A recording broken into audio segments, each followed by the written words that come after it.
राधे कृष्ण दोस्तों। आज की कहानी का नाम है हक। कभी निर्मला जी का घर रिश्तों से भरा हुआ लगता था। पति की मौजूदगी में सब कुछ संतुलित रहता था। बेटा जीतू अपनी नौकरी और जिम्मेदारियों में लगा रहता। बहू सीमा घर और रिश्तों को पूरे मन से निभाती और बेटी प्रियंका अपने मायके को अधिकार समझकर आती जाती रहती। घर में आवाजें थी, हंसी थी, त्योहार थे, लेकिन कहीं ना कहीं एक अनकही खटास भी धीरे धीरे जगह बना रही थी। जीतू की नौकरी दूसरे शहर में थी, इसीलिए वे अपनी पत्नी के साथ वहां रहता। सब कुछ सामान्य चल रहा था। फिर एक दिन, जीतू, तुम्हारे पिताजी बाथरूम में फिसलकर गिर गए हैं। उन्हें पैर में चोट आई है। तुम जितना जल्दी हो सके आ जाओ बेटा, निर्मला जी ने अपने बेटे जीतू को फोन करके कहा। जीतू ने उन्हें आश्वासन दिया, आप चिंता मत करो माँ, मैं आ रहा हूँ बस। इतना कहकर उसने फोन रख दिया और तुरंत ही अपनी बहन प्रियंका को फोन किया। जीतू ने कहा, प्रियंका, जब तक मैं नहीं पहुंचता तुम जाकर पापा को देख लो। प्रियंका ने हामी तो भर दी, लेकिन बहाने बनाकर अपनी जिम्मेदारी टाल दी। निर्मला जी पहले से ही बेटे बहू के प्रति अपनी बेटी की भड़काई हुई थी। जब बेटा 1 घंटे में भी नहीं पहुंचा तो निर्मला जी ने जीतू को फिर से फोन किया और बोली, बेटा, तू अपने पिताजी के इलाज के लिए आया नहीं अभी तक? माँ, दूर से आना इतना आसान नहीं है बेटा, प्रियंका भी नहीं आई अभी तक। ये सुनकर जीतू बोला, मैंने तो उसे फोन करके कहा था माँ। निर्मला जी ने जवाब दिया, नहीं बेटा, प्रियंका के बच्चों की परीक्षाएं चल रही हैं, इसलिए वो नहीं आ पाई। ये सुनकर जीतू को गुस्सा आ गया कि एक ही शहर में रहते हुए भी उसकी बहन अपने पिता को देखने तक नहीं आई। जीतू ने माँ से कहा, माँ, बच्चे बड़े हैं, घर पर दादा दादी और उनके पिता भी तो है ना, वहां पर वो रह सकते हैं ना। तभी निर्मला जी अपनी बेटी का बचाव करते हुए उल्टा बेटे पर ही सवाल उठाने लगी, पर बेटा तू कौन सा समय से पहुंच गया है? जीतू ने उन्हें समझाते हुए कहा, माँ, हम रास्ते में हैं, 1 घंटे में पहुंच जाएंगे, आप चिंता ना करें। ये सुनकर निर्मला जी चुप हो गई। जीतू समझ चुका था कि उसकी बहन ने आज भी हमेशा की तरह ही आग में घी डाल दिया है। जब से सीमा इस घर में आई थी, उसकी बहन को लगता था कि उसका अधिकार अब छिन गया है, जबकि वो खुद भी किसी की बहू है। खैर, अब ये बहस का समय नहीं था। अगले 1 घंटे बाद जीतू अपनी पत्नी सीमा और बच्चे के साथ अस्पताल पहुंचा। वहां उसने माँ को बाहर रोते देखा तो वह दौड़कर उनके पास गया। क्या हुआ माँ? पिताजी कैसे हैं? बेटा, तुम्हारे पिताजी नहीं रहे, निर्मला जी ने इतना कहा और वह फूट फूट कर रो पड़ी। ऐसे कैसे? ऐसे कैसे माँ? पिताजी के तो पैर में चोट आई थी ना? नहीं बेटा, उन्हें सर में भी गहरी चोट लगी थी। डॉक्टर ने बहुत कोशिश की पर उन्हें बचा नहीं पाए। ये सुनकर जीतू वहीं पर सर पकड़कर बैठ गया। सीमा भी अपनी सांस को संभालने लगी। कुछ ही देर बाद सब पार्थिव शरीर को लेकर घर लौट आए। अंतिम संस्कार किया गया। सारे क्रियाकर्म पूरे हुए और रिश्तेदार अपने अपने घर अब लौट गए। 15 दिन बाद जीतू को अपनी ड्यूटी के लिए जाना था। उसने माँ से कहा, माँ, जो होना था ना वो हो गया। अब आप अकेली यहाँ रहकर क्या करेंगे माँ? इसीलिए हमारे साथ ही चलिए। ये घर या तो ताला लगाकर बंद कर दीजिए या फिर किराए पर दे दीजिए माँ। माँ को भी ये सब बात ठीक लगी, लेकिन उनकी बेटी प्रियंका की सोच कुछ और ही थी। उसके दिमाग में कुछ और ही चल रहा था। प्रियंका ने तुरंत कहा, माँ, आप सारी सेविंग, एफडी और कागजात कहाँ लेकर जाएंगी? अरे भैया की तो नौकरी ऐसी है कि उनका ट्रांसफ़र होता रहता है। हर बार जगह बदलेगी तो सब रिस्क रहेगा माँ। इसीलिए ये सब कुछ मेरे पास ही रख दीजिए आप, मेरे घर पर। मेरे पास सुरक्षित रहेगा ये सब।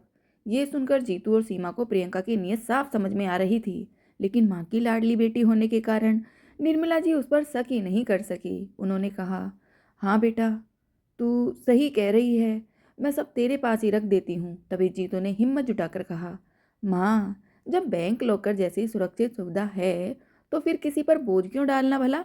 अगर कल को कुछ गड़बड़ हुई तो प्रियंका को भी बुरा लगेगा ना। मैं बैंक में लॉकर खुलवा देता हूँ आपका, सब कुछ आपके नाम से वहीं पर रख दीजिए, सुरक्षित भी रहेगा। हम भी अपने गहने और सेविंग्स लॉकर में ही रखते हैं माँ, हमें कभी कोई दिक्कत नहीं हुई। माँ को बेटे की बात सही लगी। उन्होंने कहा, तुम ठीक कह रहे हो बेटा, मैं अपना सब कुछ लॉकर में ही रखवा देती हूँ। वैसे भी मेरी पेंशन आती है, उसमें मेरा खर्चा आराम से चल जाएगा। सीमा ने कहा, अरे माँ जी, आपको अपने खर्चे की फिक्र करने की कोई ज़रूरत नहीं है। हम दोनों मिलकर आपका पूरा ध्यान रखेंगे, आप चिंता ना कीजिए। अगले दिन ही जीतू अपनी माँ और बच्चे को लेकर शहर आ गया। उधर जीतू की बहन प्रियंका को यह बिल्कुल उम्मीद नहीं थी कि जीतू इतनी आसानी से उसकी चाल को नाकाम कर देगा। पर वह अभी भी हार मानने वाली नहीं थी। वह हर रोज फोन पर माँ से बात करती और भाई भाभी के खिलाफ उन्हें भड़काती रहती। वह कहती, माँ, भाई भाभी आपको इसीलिए अपने साथ ले गए हैं ताकि आपकी पेंशन से उनका घर चल सके। माँ, देख लेना, भाभी नौकरी शुरू करेगी तो बच्चे की देखभाल ना वो आप ही से करवाएगी, आपको नौकर बनाकर रख देगी। देख लेना, मेरी बात सच होगी।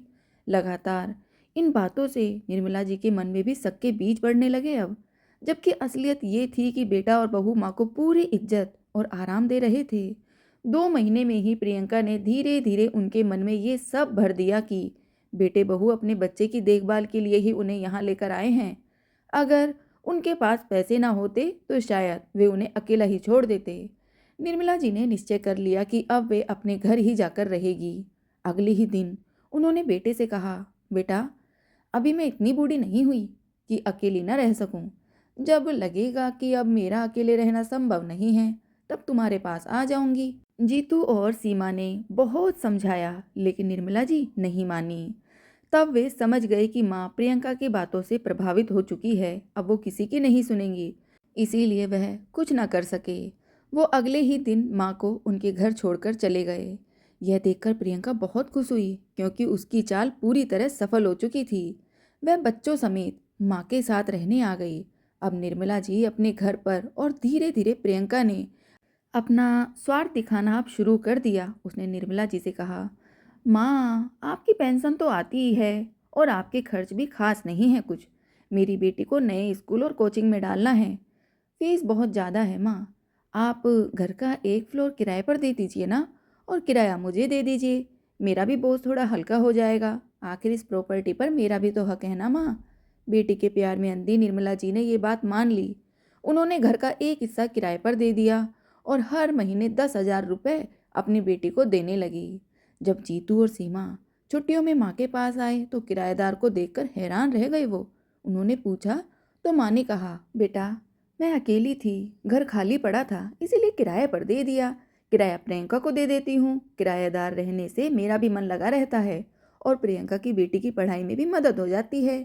ये सुनकर जीतू ने हैरानी से माँ की तरफ देखा और बोला, वो सब तो ठीक है माँ, लेकिन वो रकम आप एफडी में क्यों नहीं कर देती हैं? नहीं बेटा, मैं प्रियंका को दे देती हूँ ना, उसका भी तो हक है इस घर पर। तभी जीतू ने तर्क किया, माँ, हक सबका है, केवल एक का नहीं। ये सुनते ही निर्मला जी नाराज होकर बोली, ये घर मेरे पति की मेहनत से बना है, इसमें सिर्फ मेरा हक है। मैं जिसे चाहे दूं और जिसे चाहे ना दूं, तुम्हें दखल देने का कोई हक नहीं है। दरअसल बेटी ने निर्मला जी का दिमाग इतना बदल दिया था कि माँ को अपने बेटे बहू दुश्मन की तरह लगने लगे थे। अब जीतू ने भी ठान लिया था कि वह किसी भी मामले में कुछ नहीं बोलेगा, क्योंकि वह अच्छे से जानता था कि प्रियंका और उसका पति किस तरह के लोग हैं और लालच में पड़कर किसी भी हद तक गिर सकते हैं वो लोग। लेकिन निर्मला जी आज तक ये स्वीकार ही नहीं कर पाई कि उनके लिए उनकी बेटी ही आंखों का तारा थी और दामाद सगे बेटे से भी कहीं ज़्यादा बढ़कर था। उन्हें कभी उनकी असलियत दिखाई ही नहीं दी। सीमा अक्सर चुप रहती थी, मगर मन ही मन उसे भी ये सब कुछ बहुत खलता था। अभी हाल ही में एक रात सीमा का छोटा बेटा दूध के लिए रोने लगा। घर में थोड़ा सा ही दूध बचा था, इसीलिए सीमा ने सारा दूध अपने बच्चे को पिला दिया। लेकिन जब प्रियंका ने यह देखा तो उसने तुरंत ही माँ के कान भर दिए। देखो माँ, भाभी ने सारा दूध अपने बच्चे को पिला दिया है और मेरे बच्चे का कोई ख्याल नहीं रखा गया। इस छोटी सी बात पर बड़ा झगड़ा हो गया घर में। निर्मला जी ने सीमा और जीतू को खूब खरी खोटी सुनाई। जीतू ने समझाने की कोशिश भी की, माँ, छोटा बच्चा था, वो दूध पिए बिना नहीं सोता है, उसे सोने के लिए दूध चाहिए ही होता है। बड़े बच्चे तो खाना भी खा सकते हैं ना माँ, इसमें गलत क्या है माँ? सीमा ने क्या गलत किया है माँ? लेकिन निर्मला जी मानने को तैयार ही नहीं हुई। उन्होंने गुस्से में कहा, ये दूध मेरे पैसों से आता है, सबका बराबर का हक है इस दूध पर। ये सुनकर सीमा के सब्र का बांध टूट गया, वह फट पड़ी। बिल्कुल सही कहा माँ जी आपने, पर आपके पैसों पर हक सिर्फ आपके बेटी और उनके बच्चों का ही है।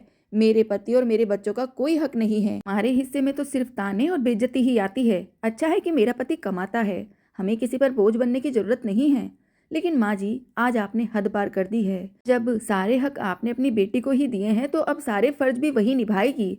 अब मैं और सहन नहीं कर सकती। चलो जीतू, अभी इसी वक्त यहाँ से चल देते हैं। जब हमारे बच्चों तक के लिए कुछ नहीं है यहाँ पे तो हम इस घर में क्यों रहें? जीतू, अब तक चुपचाप सब देखता रहा। उसे साफ समझ में आ गया था कि माँ को समझाना अब बेकार है, और यही तो प्रियंका चाहती थी कि वो घर छोड़कर चले जाएं। जीतू और सीमा अपने बच्चों को लेकर वहां से निकल गए, और निर्मला जी को जरा सा भी अफसोस नहीं हुआ इस चीज का। उनके मन में तो ये बैठ चुका था कि बेटा बहू सिर्फ पैसों के लिए उनके पास आते हैं। असली खेल तो प्रियंका ही खेल रही थी, उन्हें बेटा बहू के खिलाफ भड़काकर अपना मतलब साध रही थी बस। कुछ समय बाद प्रियंका के बच्चों ने भी नानी से मांगना शुरू कर दिया। अब पहले बेटे ने अपने जन्मदिन के बहाने स्कूटी मांगी, फिर बेटी ने आईफोन, दामाद ने बुलेट। निर्मला जी ने खुशी खुशी सब कुछ पूरा कर दिया। धीरे धीरे उनकी जमा पूंजी खत्म होने लगी, लेकिन प्रियंका यहीं नहीं रुकी। अब उसे सिर्फ पेंशन या छोटे छोटे फायदे नहीं चाहिए थे, बल्कि उसकी नज़र माँ के गहनों और प्रॉपर्टी पर टिकी हुई थी। उसने माँ को बहलाकर ये कहकर लाखों के कंगन लॉकर से निकलवा लिए कि उसकी देवरानी हमेशा गहनों में लदी रहती है और वह किसी भी शादी में कुछ नहीं पहनती। उसका पति भी हर बात में उसका साथ दे रहा था। इसी तरह प्रियंका और उसके पति ने माँ की पूरी संपत्ति हड़पने की ठान ली। लेकिन कहते हैं ना, हर बुराई का अंत होता है, और वो दिन भी अब ज़्यादा दूर नहीं था। एक रात निर्मला जी जोर से चीखी। उनके पेट में अचानक तेज दर्द उठा। प्रियंका घबरा गई और समझ नहीं पा रही थी कि क्या करे। वह उन्हें नज़दीकी डॉक्टर के पास ले गई। निर्मला जी इतनी बेचैन थी दर्द में कि वो पैसे लाना ही भूल गई। उधर प्रियंका जानती थी कि खर्चा उसे ही उठाना पड़ेगा, इसीलिए वह उन्हें एक झोला छाप डॉक्टर के पास ले गई। डॉक्टर ने ठीक से जांच किए बिना इसे गैस की समस्या मान लिया, कुछ दवाइयाँ दे दी और अपनी फीस ले ली। उधर आकर प्रियंका ने माँ को समझाया, चिंता मत करो माँ, ये सिर्फ गैस की तकलीफ है, दवा ले लीजिए, सब ठीक हो जाएगा। लेकिन दिन प्रतिदिन माँ की बिगड़ती हालत देखकर प्रियंका को अब समझ में आ गया कि मामला सिर्फ गैस का नहीं, बल्कि कोई गंभीर बीमारी है। उसे एहसास हुआ कि यहाँ ज़्यादा देर रुकना अब उसके लिए ठीक नहीं है। इसीलिए उसने नरमी से कहा, माँ, मेरे ससुराल में चचेरी ननद की शादी है, ससुराल का मामला है, मुझे वहाँ रहकर सारी रस्में निभानी पड़ेंगी, वरना रिश्तेदार बातें बनाएंगे। माँ, आप तो जानती ही हैं ससुराल वाले कैसे होते हैं, कम से कम 1 महीना तो मुझे वहाँ रहना ही पड़ेगा।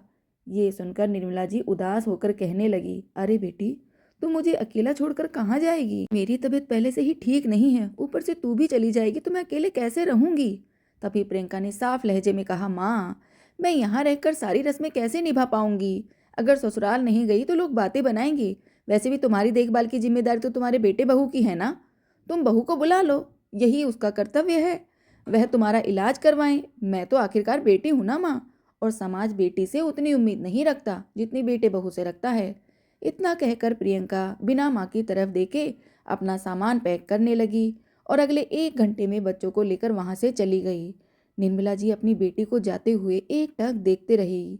आज उन्हें ऐसा महसूस हुआ मानो उनकी बेटी ने उनके गाल पर एक करारा तमाचा जड़ दिया हो। जिस बेटी के लिए उन्होंने हमेशा अपने बेटे बहू को कोसा था, उसी बेटी ने आज उन्हें सच्चाई का आईना दिखा दिया। निर्मला जी को अब यह भी एहसास हो गया था कि शायद उन्हें कोई गंभीर बीमारी है, और ऐसे कठिन समय में उनकी बेटी ने उनसे मुंह मोड़ लिया है। वो असहाय होकर रो पड़ी। आज उन्हें अपने बेटे बहू की बहुत याद आने लगी। उनके मन में वे सारे कड़वे शब्द गूंजने लगे जो उन्होंने बार बार अपनी बहू से कहे थे।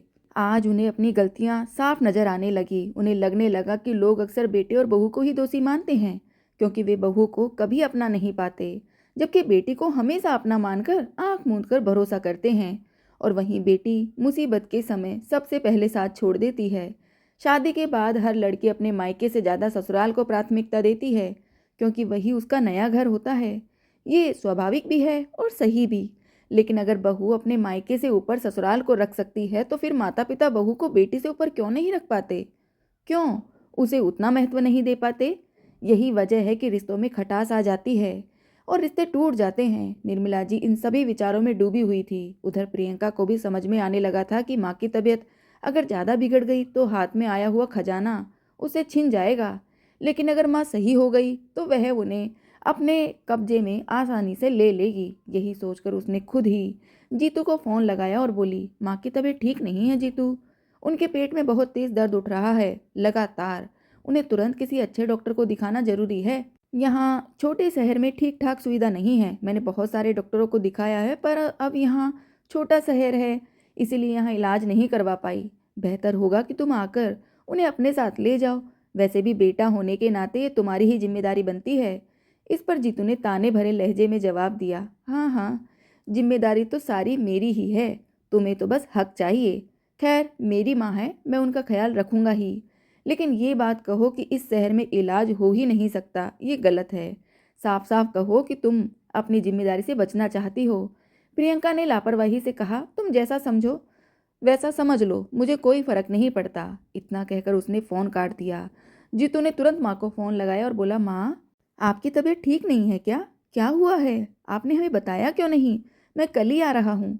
निर्मला जी ने डर छिपाते हुए कहा, नहीं बेटा, कोई खास परेशानी नहीं है, तुम परेशान मत हो, मैं देख लूँगी। असल में वह अपने किए पर बहुत शर्मिंदा थी। उन्हें याद आ रहा था कि कैसे उन्होंने हमेशा बेटी का पक्ष लेकर बहू का दिल दुखाया था। एक दूध के मामले में उन्होंने इतनी बड़ी बात बना दी थी। लेकिन इस वक्त पेट दर्द से वह बहुत परेशान थी। जीतू ने कहा, माँ घबराओ मत, मैं और सीमा जल्दी ही आते हैं। ठीक है बेटा, जैसा तुम्हें सही लगे। इतना कहकर उन्होंने फ़ोन रख दिया।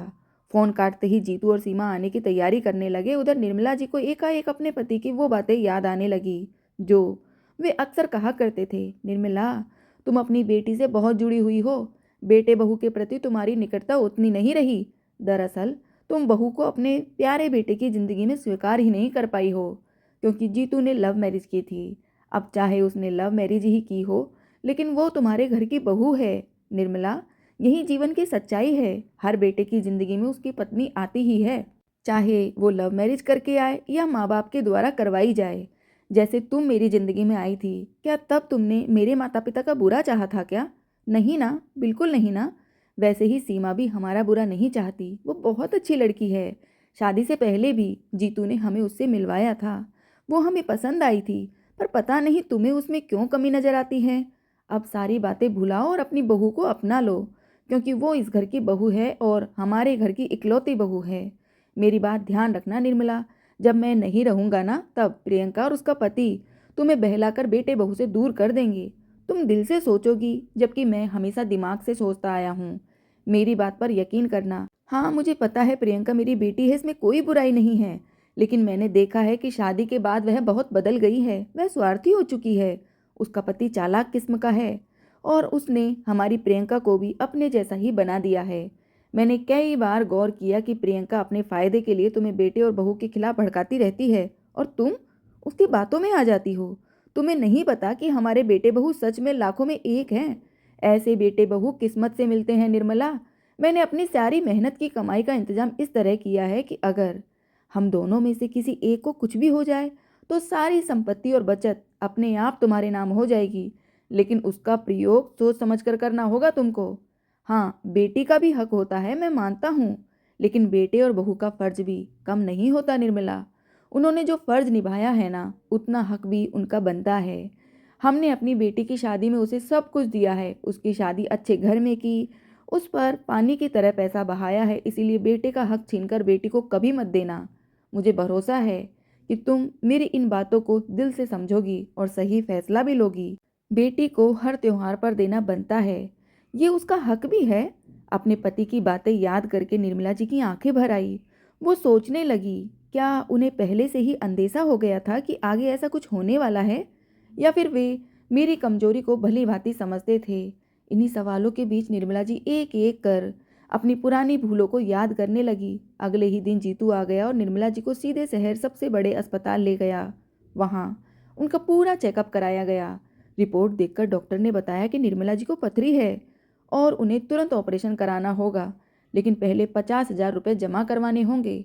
जीतू ने बिना कोई सवाल किए उसी समय पैसे जमा करवा दिए। असल में अब निर्मला जी के पास खास बचत नहीं बची थी।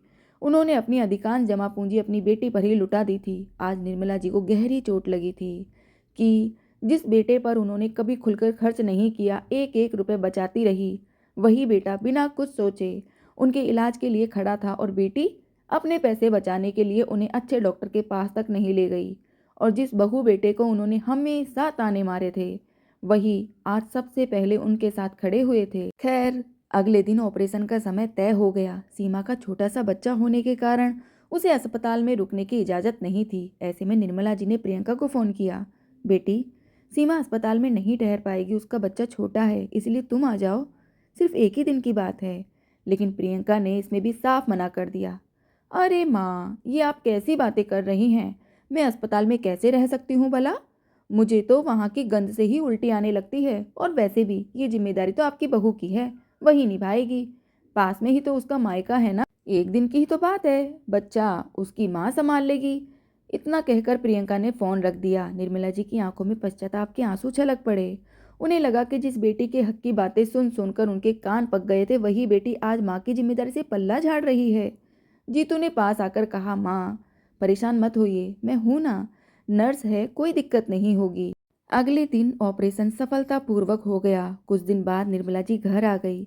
इस बार जीतू ने भी लंबी छुट्टी ली ताकि उनकी अच्छे से सेवा कर सके। सीमा ने भी अपनी ओर से सेवा में कोई कमी नहीं रखी। उसका बच्चा छोटा था, फिर भी उसने पूरा ध्यान रखा अपनी सास का। हालांकि मन ही मन वह अभी तक पिछली घटनाएं भूल नहीं पाई थी। कुछ ही दिन बाद प्रियंका माँ से मिलने घर आई तो निर्मला जी ने कटाक्ष करते हुए कहा, क्यों, आज फुर्सत मिल गई है तुझे माँ को देखने की? प्रियंका हंसते हुए बोली, अरे माँ, इतनी बड़ी बात थोड़ी ना है, पथरी होना तो आजकल आम बात हो गई है, छोटा मोटा ऑपरेशन ही तो होता है, इतना गंभीर मामला थोड़ी ना था कि आप मुझे ताने दे रही हो। थोड़ी देर बैठकर उसने कहा, अच्छा माँ, अब मैं चलती हूँ, घर पर बहुत काम है मेरे। वो जाते जाते बोली, माँ किराया तो दे दीजिए, बेटे की फीस और ट्यूशन की फीस भी भरनी है। ये सुनकर निर्मला जी ने गंभीर स्वर में कहा, बेटी इस बार किराया नहीं दे सकती, ऑपरेशन में 50,000 रुपये खर्च हो गए हैं, ऊपर से पेंशन भी कम है। बच्चों की पढ़ाई की जिम्मेदारी माँ बाप की होती है, उसे अपने हिसाब से निभाना चाहिए। इस बार मैं मदद नहीं कर पाऊंगी तुम्हारी। इतना सुनते ही प्रियंका तुनक कर बोली, बेटे के आते ही आपने तो रुख ही बदल लिया माँ अपना। पर ये मत भूलिए कि पापा की संपत्ति पर मेरा भी बराबर का हक बनता है। तभी निर्मला जी ने कहा, आज हिसाब किताब साफ ही कर देती हूँ बेटी, रोज रोज के किस्सों से तो अच्छा है कि एक ही दिन में सब हो जाए। मेरे 2 बच्चे हैं देख, दोनों का हक बराबर है, और जब अधिकार बराबर है तो जिम्मेदारी भी बराबर ही होगी ना। अब तक घर का जो किराया तुमने लिया है ना, वो करीब लाखों में है। उसमें से आधा हिस्सा जीतू को दे दो तुम, क्योंकि आधे हिस्से के पैसों का हक उसका ही बनता है। और हाँ, जो कंगन मैंने तुम्हें दिए थे ना, उनका भी एक हिस्सा सीमा का है। एक कंगन तुम रखो और एक सीमा को दे दो। मैंने तुम्हारी बेटी को आईफोन दिलवाया, बेटे को स्कूटी दिलवाई, उसके बाद तुम्हारे पति ने बुलेट लेने की मांग की तो उसे बुलेट बाइक भी दिलवाई। तीनों चीजों में लगभग 8 लाख रुपए खर्च हुए थे। अब सीमा का बेटा छोटा है, ना उसे आईफोन चाहिए, ना स्कूटी, ना जीतू को बाइक चाहिए, इसीलिए बेहतर होगा कि उसकी आधी रकम तुम जीतू को दे दो। अधिकार बराबरी का है ना बेटी, इसीलिए फैसला भी बराबरी का ही कर रही हूँ। अब अगर हक मांगने आओगी तो फर्ज भी तो निभाने पड़ेंगे ना। ऐसा नहीं चलेगा कि बेटा बहू सब फर्ज निभाए और बेटी सिर्फ मेवे खाए। अभी हाल में मेरे ऑपरेशन पर 50,000 से ज़्यादा खर्च हुआ है, तो उसका आधा पैसा भी तुम्हें जीतू को देना पड़ेगा। इसके अलावा 1 महीने यहीं रहकर मेरी सेवा भी करनी होगी, क्योंकि इस हालात में मैं खुद से काम नहीं कर पाऊंगी। उसके बाद मैं प्रॉपर्टी का बराबर बंटवारा कर दूंगी, तुम चिंता मत करना। ये सुनकर प्रियंका का माथा घूम गया। उसने कहा, माँ आप ये कैसी बातें कर रही हैं? आपके इलाज का पैसा मैं क्यों दूँ भला? ये तो बेटे बहू की जिम्मेदारी होती है ना। माँ ने सख्त लहजे में जवाब दिया, तो क्या माँ बाप की कोई जिम्मेदारी नहीं होती बेटा? क्या हमारा काम सिर्फ इतना ही है कि सारी संपत्ति उठाकर बेटी के नाम पे कर दें? अगर आधी संपत्ति चाहिए तो आधी जिम्मेदारी भी उठानी होगी तुमको। ये सब तुम्हारी मर्जी से नहीं चलेगा। जब चाहे बेटी बनकर फर्ज से बच जाओ और जब चाहे बेटा बनकर हक ले लो, ऐसा नहीं होगा। आज मैं तुम्हें साफ साफ बता देती हूँ, हक और फर्ज दोनों बराबर निभाने होंगे। प्रियंका को समझ में आ गया कि आज माँ चुप रहने वाली नहीं है। उसकी सारी चालाकियाँ अब माँ की पकड़ में आ गई थी। वह उठते हुए बोली, अच्छा माँ, रहने भी दो अब ये सब बातें, मैं चलती हूँ। तो निर्मला ने व्यंग्यात्मक स्वर में कहा, ये मेरी भूल थी कि तेरे कहने पर मैंने अपने बेटे बहू को गलत समझा। अब मैं अपनी पूरी संपत्ति अपने बेटे बहू को दूंगी, क्योंकि उन्होंने मेरे सारे फर्ज निभाए हैं। तू तो अपने फर्ज से बहुत पहले ही हाथ झाड़ चुकी थी। और हाँ, इस घर का किराया अब मेरे बेटे बहू लेंगे। मैं भी उनके पास जाकर रहूंगी, वहीं से पूरे घर को किराए पर चढ़ाऊंगी, ताकि बार बार उन्हें मेरी वजह से इधर उधर ना भागना पड़े। आज मुझे साफ दिखाई दे रहा है कि सिर्फ बेटे बहू ही नहीं, माँ बाप भी गलत होते हैं, लेकिन अगर दोनों तरफ से समझदारी हो तो रिश्ते मजबूत बन जाते हैं। मैं अपनी गलती मानती हूँ। निर्मला जी की बहू सीमा, जो अब तक चुपचाप सब सुन रही थी, कमरे से बाहर आई और बोली, मम्मी जी, आज आपकी बातें सुनकर मेरा सारा गुस्सा और दिल में छुपा हुआ डर सब खत्म हो गया। अब आप पूरे विश्वास के साथ हमारे साथ चलिए। लेकिन प्रियंका कहाँ चुप बैठने वाली थी। वो ऐसे कैसे सारी प्रॉपर्टी अपने भाई के नाम होने देती।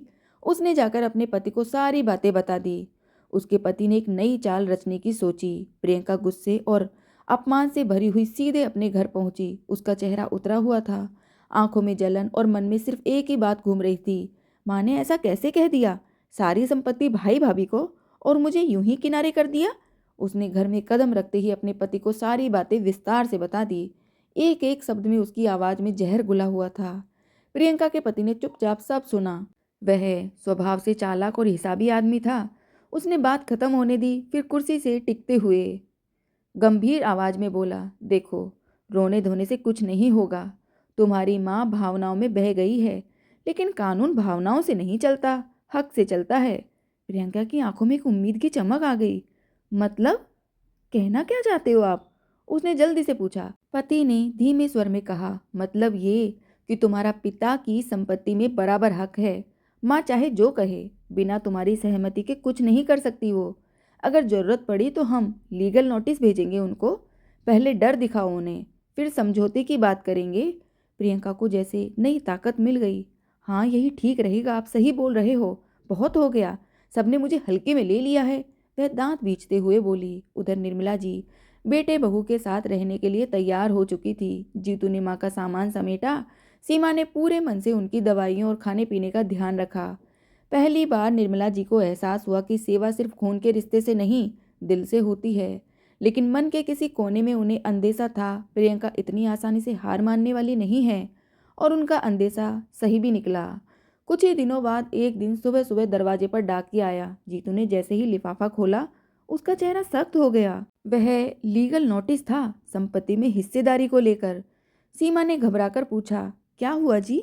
जीतू ने गहरी सांस लेते हुए कहा, दीदी ने केस करने की धमकी दी है। निर्मला जी ने कांपते हाथों से कागज लिया, पढ़ा और फिर एक पल को आंखें बंद कर ली। तो अब यही बचा था, उन्होंने धीमे स्वर में कहा। सीमा आगे बढ़ी, उनका हाथ थामते हुए बोले, मम्मी जी, अब डरने की जरूरत नहीं है। सच हमारे साथ है। आपने जो किया बिल्कुल सही किया है। निर्मला जी की आंखों से आंसू बह निकले। बेटा, मैं डरती केस से नहीं हूँ, मैं डरती हूँ इस बात से कि कहीं माँ बेटी का रिश्ता अदालत की फाइलों में दफन ना हो जाए। लेकिन प्रियंका और उसके पति ने तय कर लिया था कि भावनाओं को कुचल कर भी अगर फ़ायदा मिले तो पीछे नहीं हटना चाहिए। उन्होंने सोचा कि दबाव बनाकर माँ को झुकाया जा सकता है, बेटे बहू को डराया जा सकता है। उन्हें ये नहीं पता था कि इस बार निर्मला जी सिर्फ माँ नहीं, एक जागरूक और सशक्त औरत बन चुकी थी, जो समझ चुकी थी कि हक मांगने से पहले फर्ज निभाना पड़ता है। अब कहानी एक नए मोड़ पर थी, जहाँ सवाल सिर्फ संपत्ति का नहीं, बल्कि रिश्तों की सच्चाई, लालच की हद और न्याय की कसौटी का था। आगे क्या होगा? क्या प्रियंका अदालत के रास्ते सब कुछ हासिल कर पाएगी, या सच और त्याग की जीत होगी? कुछ ही दिनों में मामला अदालत तक पहुंच गया। प्रियंका और उसके पति ने पूरे आत्मविश्वास के साथ केस दायर कर दिया। उन्हें पूरा भरोसा था कि कानून के नाम पर वे मां को दबाव में ले आएंगे और संपत्ति का हिस्सा निकलवा ही लेंगे। पहली सुनवाई के दिन प्रियंका बनावटी दुख का चेहरा लेकर अदालत में पहुंची। काले चश्मे के पीछे छुपी उसकी आंखें बार बार इधर उधर देख रही थी, मानो जज से पहले ही सहानुभूति बटेर लेना चाहती है। उसके पति ने वकील को पहले से ही समझा रखा था कि भावनात्मक कार्ड खेलना होगा। बेटी को माँ ने घर से निकाल दिया, बेटे बहू ने माँ को भड़काया। उधर निर्मला जी साधारण साड़ी में बिना किसी दिखावे के बेटे बहू के साथ अदालत में पहुंची। उनके चेहरे पर डर नहीं था, बल्कि एक अजीब सी शांति थी, जैसे मन का बोझ उतर चुका हो उनका।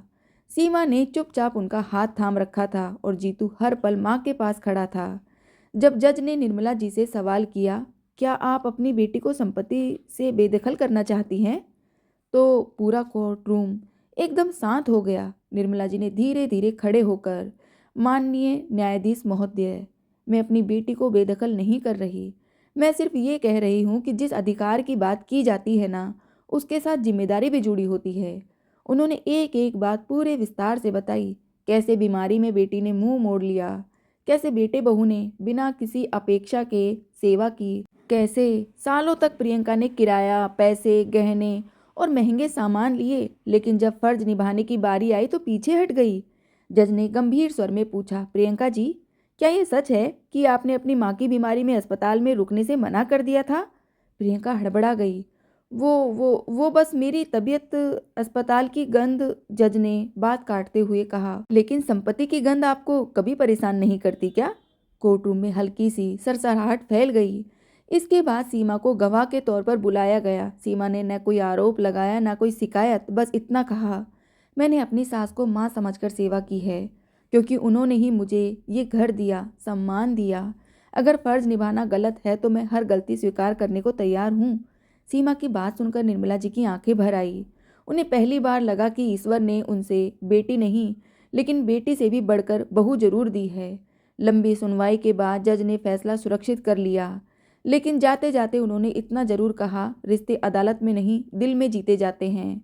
कानून हक दिला सकता है, रिश्तों की इज्जत नहीं।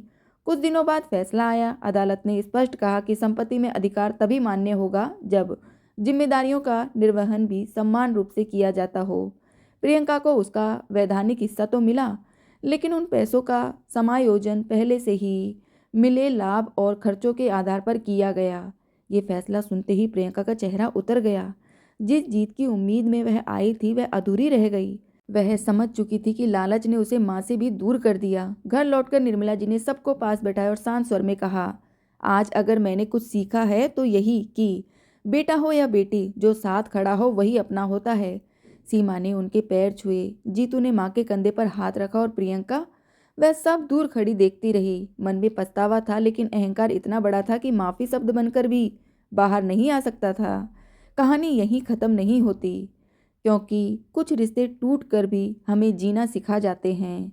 धन्यवाद दोस्तों। आपको आज की ये कहानी कैसी लगी कमेंट बॉक्स में कमेंट करके ज़रूर बताइएगा। तो दोस्तों मिलते हैं इसी तरह की दूसरी कहानी में। धन्यवाद दोस्तों। जय श्री राधे कृष्ण दोस्तों।